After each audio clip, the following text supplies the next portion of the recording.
berjumpa lagi saya harap tuan-tuan dan puan gembira lah. Kalau tak gembira pun duka lah.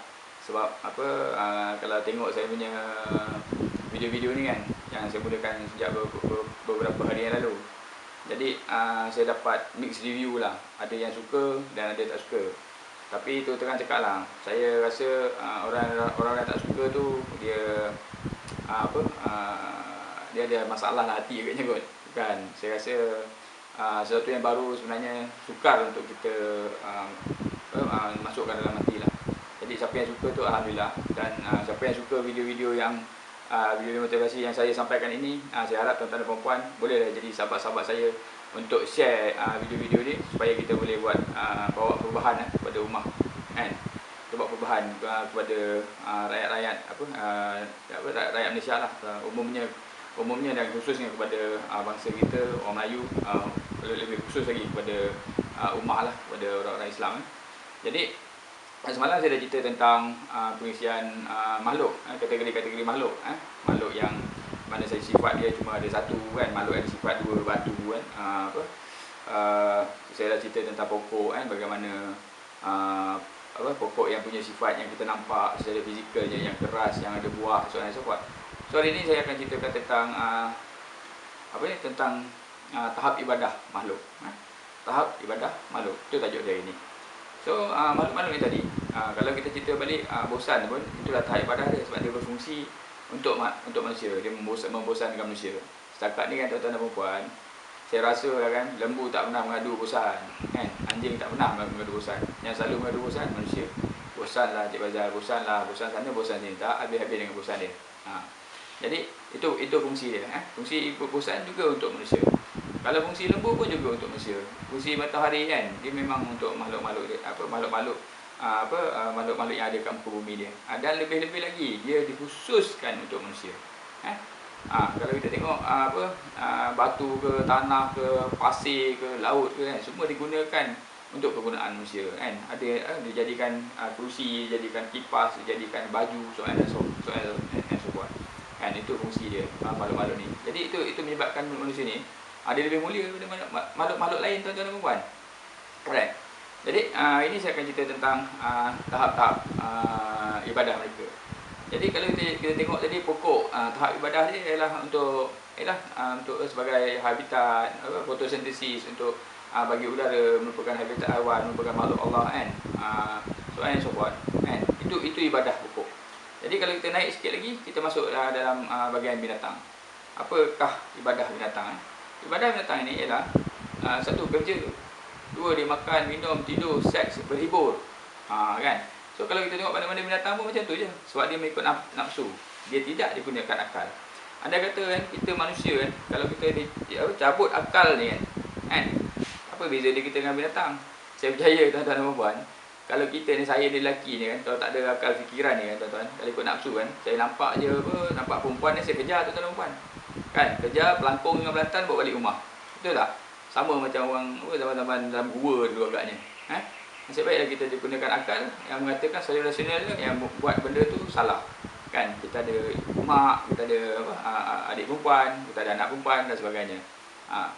Okey. Jadi namun demikian masih ada lah manusia-manusia yang sifat dia berbau binatang kan. Itu kita cerita kemudian lah. Jadi tahap binatang tu dia cuma kerja, makan, minum, tidur dan lain-lain. So kalau manusia tu hidup dia macam tu kan, lebih baiklah dia jadi binatang, janganlah jadi manusia.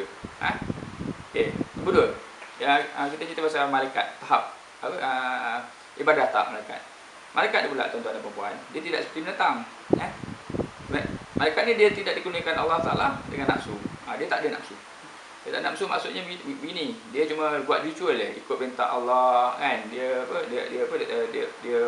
puasa, dia haji, dia tahmid, dia tahlil, itu je kerja dia. Hari-hari malaikat itu je kerja dia. Dia ada spesifik malaikat untuk buat ibadah yang spesifik. Dalam arti kata lain, kalau manusia ni kan, kerja dia ritual kan, baik jangan jadi manusia lah, jadi malaikat lah. Kadang-kadang kan kita jumpa orang yang mana dia tak habis-habis kata, okey, saya ni jumpa kumpulan berzikir. Hari berzikir, siang malam berzikir. Kan? Betul kan tuan-tuan dan puan? Kan? Kalau saya berzikir kan, jadi malaikat lah, jangan jadi manusia. Okey. Malaikat ni pula tuan-tuan dan puan, dia bukan macam ni, dia bukan macam dia apa? Dia macam binatang tadi dia nafsu. Dia tak ada pula ritual. Sebab kita tak nampak harimau semayang ke atau nampak gajah semayang ke, tak ada. Jadi dia beza tu. Yang ritual, yang binatang nafsu. Tuan-tuan puan nampak ni. Dua-dua ni tidak digunakan akal. Lepas tu kalau kita tengok balik, level yang lebih tinggi lagi ialah level manusia, level khalifah. Kan? Ni binatang, ni malaikat. Manusia ada makan, minum, tidur, seks, bebok. Sama macam binatang. Manusia juga ada puasa, haji, sunat, zakat, kan? Lebih kurang ritual dia sama macam malaikat. Jadi dua-dua ni bergabung jadilah ibadah manusia. Nampak tak ni? Kan?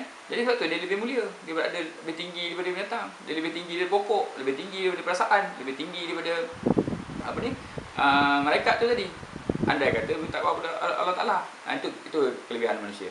Tetapi tuan-tuan dan puan, manusia ni ada tambahan lagi. Dah dua perkara tadi, iaitu makan, minum, tidur, seks, hiburan. Dia tambah pula dengan ritual. Dia tak cukup dengan tu, dia tambah pula satu perkara lagi, iaitu dia tolong-menolong, dia tolong kacau dodol, dia tolong menasihati, dia ziarahi kalau ada orang sakit, so on and so forth. Itu dia manusia, kelebihan manusia, ibadah manusia. Jadi kalau kita fikir balik, dalam semua benda yang kita lakukan dalam hidup ni kan, sebenarnya tak ada benda-benda yang lari daripada ibadah. Kecuali kalau kita buat kerja-kerja berbentuk maksiat. Kata apa faham tak ni?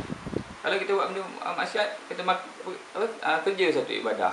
Kita seks kerana Allah Ta'ala untuk dapat maksiat, satu ibadah. Kita tidur, satu ibadah. Kita makan, satu ibadah. Semua satu ibadah. Kecuali kalau kita makan yang haram, kalau kita buat yang haram, dia jadi maksiat. Tetapi dalam level-level tu tuan-tuan dan puan, ada yang lebih tinggi dia tu. Yang lebih tinggi adalah para nabi dan rasul. Para nabi dan rasul ni dia lebih tinggi. Kenapa tuan-tuan dan puan? Dia juga makan, minum, tidur, seks. Nabi kata, kalau tak berkahwin tu dia kata sesungguhnya berkahwin itu adalah sunnahku, kata Rasulullah sallallahu alaihi wasallam. Jadi kenalah berkahwin, kan? Itu sunnah Rasulullah. Kalau tak ada jodoh tu nak buat macam mana, kan? So anyway, keduanya binatang. Dia juga makan, minum, tidur, seks. Sampai tu para nabi dan rasul juga menjalankan